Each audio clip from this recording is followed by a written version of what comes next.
ഇന്നത്തെ എപ്പിസോഡിൽ ആദർശ് നയന ഇങ്ങനെ ഭക്ഷണം കഴിച്ചുകൊണ്ടിരിക്കുന്ന സമയത്തും ആദർശ് ഓരോന്ന് ആലോചിച്ചുകൊണ്ടിരിക്കുകയാണ്.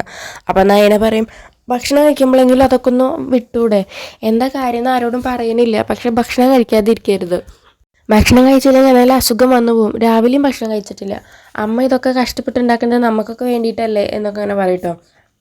അപ്പോൾ ആദർശ് പറയും, നീ എനിക്ക് ഭക്ഷണം കഴിക്കുമ്പോഴെങ്കിലും ഇത്തിരി സ്വൈര്യം തരുമോ പ്ലീസ് എന്നൊക്കെ അങ്ങനെ പറയട്ടോ.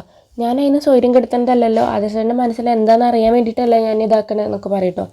അങ്ങനെ അവർ രണ്ടാമത് തിരിച്ച് വീട്ടിൽ പോകാൻ വേണ്ടി കാറിൽ കയറാൻ പോകുമ്പോഴും നയന അങ്ങനെ ചോദിക്കുന്നുണ്ടാവും. അപ്പോൾ പെട്ടെന്ന് ആദർശത്തിന് ഒരു ബുദ്ധിമുട്ട് പോലെ വന്നിട്ട് ഇങ്ങനെ തല കറങ്ങി വീഴാൻ പോണ പോലെ ഇതാവുകയാണ്. അപ്പോൾ ആദർശനെ വേഗം കാറിൽ കയറ്റിയിട്ട് നയന വേഗം ഹോസ്പിറ്റലിൽ കൊണ്ടുപോകും.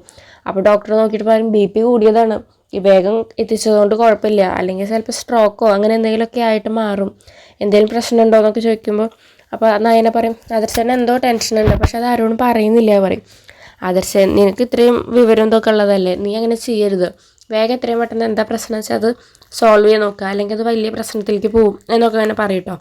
അതിനുശേഷം വീട്ടിലെത്തിയിട്ടും ദേവയാനിയും കാര്യങ്ങളൊക്കെ ചോദിക്കുന്നുണ്ട്, പക്ഷെ ആരോട് ആദർശ് ഇതുവരെ പറഞ്ഞിട്ടില്ല. എന്നിട്ട് നന്ദു നമ്മുടെ അനിയോട് പോയിട്ട് പറയും, എടാ നിന്നോട് ഞാൻ ദേഷ്യപ്പെട്ടതിന് സോറി എന്ന് പറയുമ്പോൾ അനി പറയും, എന്നോട് ദേഷ്യപ്പെടാനും എന്നെ അടിക്കാനൊക്കെ അധികാരം ചേട്ടനുണ്ട്, പക്ഷെ അതെന്തെങ്കിലും കാരണത്തിനാവണം എന്നിങ്ങനെ പറയട്ടോ.